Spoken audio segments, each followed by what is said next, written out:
What is up, guys? It is Bucky and welcome to your 14th intermediate Java tutorial. And in this tutorial we're going to be going over a data structure called a stack. Now what a stack is it pretty much can be closely related to a stack of dishes. Now you know whenever you're doing dishes and you put a new dish on the pile of old dishes, it's always placed on the top of the pile or the stack. And in Java terms we refer to this as pushing a dish on the stack. So what pushing means is putting something on top of the stack. And whenever you take a dish off of the stack, what Java calls this is popping a dish off the stack. So you always have pretty much a stack of methods or collection calls or anything you have, and whenever you put something on it, it's called pushing, and whenever you take something off it, it's called popping. So the easiest way to pretty much learn this is through a demonstration, so that's what I'm going to do.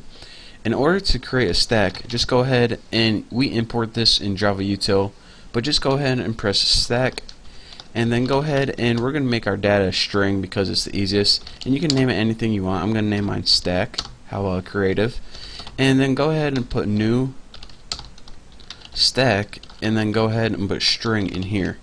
Now go ahead and put your empty parameters because it doesn't take any parameters in this constructor, and then go ahead and the first thing we need to do, we have an empty stack right now, so we need to push something or put something on a stack.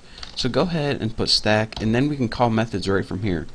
So let's go ahead and put push, and as our first item we want to add is a string. I'll just name mine bottom. You can name anything you want. So now after this, let's just go ahead and print out the stack after everything we push or pop from it, and this can allow you to see what's going on. So go ahead and put print stack, and this is a method that we're going to be building later, and for the parameter it's going to take what collection, of course, our stack. So let's go ahead and we'll push 3 items on this and print it out each time. So just copy this 2 more times and we'll paste it. We'll name the first one bottom, the second one second, and the third one third. So this is going to be really easy to see what's going on. So now we have a stack with 3 items on it, or 3 dishes. The first one's named bottom, and that's on the bottom. The second one's named second, and the third one's named third. So now, whenever we pop elements, we don't need to pass it anything. We pretty much don't need to tell it which one it needs to take off, because it automatically always takes the top one off. So instead of passing it in an element, we just name pop, and automatically pops off the first element off the top. So go ahead and put stack.pop, and we're going to go ahead and call this 3 times because we have 3 methods, or excuse me, 3 items in our stack right now. So go ahead and call pop, then go ahead and print stack. Just copy that and paste it, and let's go ahead and do this 3 times. And what this will do is, what we did here is populate the stack with 3 items, and then by popping it 3 times we removed all 3. So now outside your main method, we're going to want to go ahead and build a new method called print stack.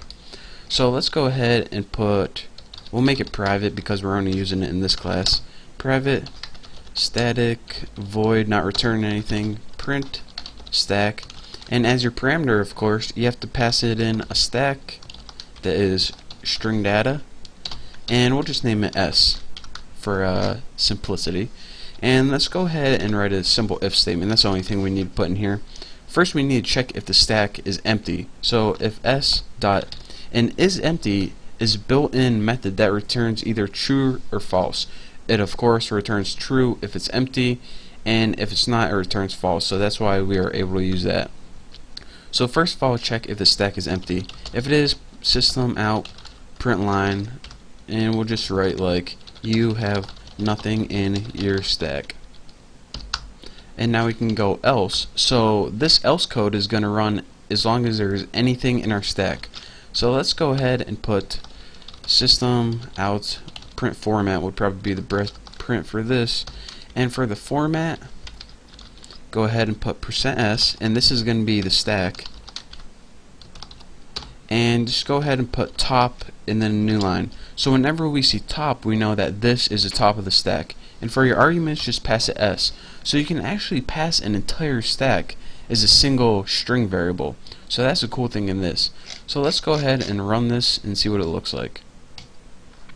As you can see, the first thing we did is we populated it and printed it out after 3 times. So we populated it with bottom, bottom, second, and here's the top of the stack, bottom, second, third, here's the top.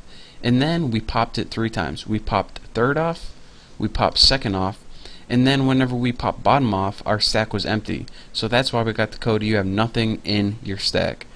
So that's pretty much how they use the push and pop and what a stack is. And this is one data structure. It's not the most common, but we're going to be going over some more in the tutorials to come.